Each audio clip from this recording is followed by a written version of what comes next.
Լայնեզեր գլխարկով անվտանգության աշխատակիցների ուղեկցությամբ է Փաշինյանը Մարիոթ ժամանում մասնակցելու Հայաստանում կազմակերպված առաջին աղոթքի նախաճաշին։ Ինքը ծրագիր ունի իր մեջ, ծրագրով ամեն ինչով շարժում են եւ շատ պունկտուալ եւ շատ ճիշտ։ Հստակ ծրագիր ունի Վաշինգտոնից Երևան հասած միջոցառումը, ասում է մասնակիցներից մեկը։ Պատմում է, որ միջոցառմանը կրոնական տարբեր ուղղությունների դավանող մարդիկ են մասնակցում, շփվում միմյանց հետ, բարեկամանում։ Ամենակարևորը այս ամեն ինչի մեջ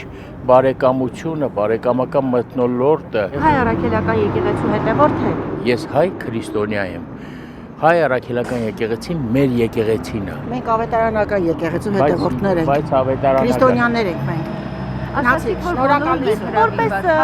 Հավանաբար այլ մանրամասներ էլ մեզ կպատմեր բարեկիրթ տղամարդը, եթե տիկինը այսքան ճշտապեր աղոթելու։ Գիտենք ավելի հստակ, ինչպես եք ստանում հրավեր, ոնց են որոշումով պիտի մասնակցել։ Այդ արդեն կազմակերպիչներ։ Հարցրեք տիրոջը։ Երևի հենց տիրոջ կանչով էլ նախաճաշի են գալիս նաև պաշտոնյաներ, հարցերին պատասխանել չեն ցանկանում։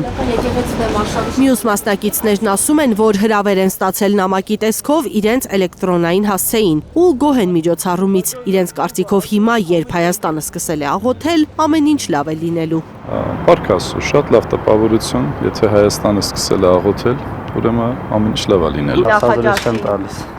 Իսկ ինչպես է գնահատում նման միջոցառումները։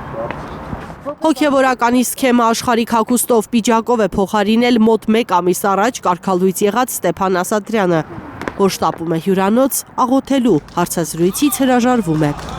Նրա գոլեգա Վարդան Հունանյանը, որ 1 շաբաթ առաջ է կարգալույց հռչակվել, դեռ չի հանել քահանայի հագուստը։ Շատ դրական, անցյալ օրը ես ամբողջ առավոտվանից մասնակցել եմ միջոցառմանը, շատ դրական։ Միայն կրոնական թեմաներից չեն խոսում ներսում, ասում է նախկին քահանա Տեր Տարոնը, որ նույն խմբերի երեկվա միջոցառմանն էլ է մասնակցել ու գիտի, ներսում քննարկում են համամարտկային թեմաներ։ Քննարկում եք նաև ազատազրկման մեջ գտնվող մեր հոգևորականների ճակատագիրը։ Նման մակարդակի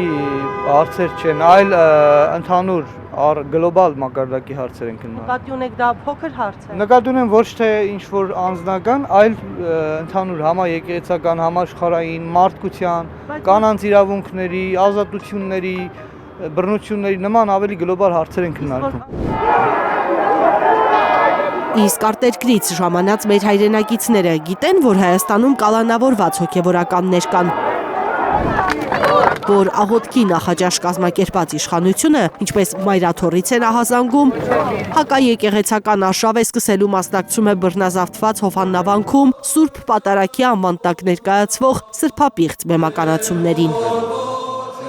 Այս արշավը եկեղեցու դեմ ինչպես է գնահատում։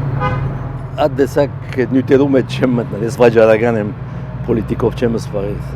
Երանի խաղարարներին, որովհետև նրանք Աստծո որդիներ պիտի կոչվեն։ Աղոթքի նախաճաշից Փաշինյանը իր Facebook-յան էջում 2 տեսանյութ է տարածել, որոնցում աղոթք չի լսվում,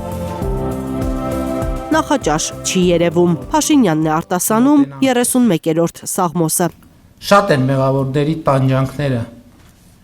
բայց ովքեր իրենց հույսը դնում են Տիրոջ վրա, Տիրոջ ողորմությունը կպարուրի նրանց։ Ուրախ եղեք եւ ցնծացեք Տիրոջով, ով արդարներ։ Լիլիթ Խալաթյան, Նորայր Շարբաթյան, Անի Ղանդիլյան, Հայլուր։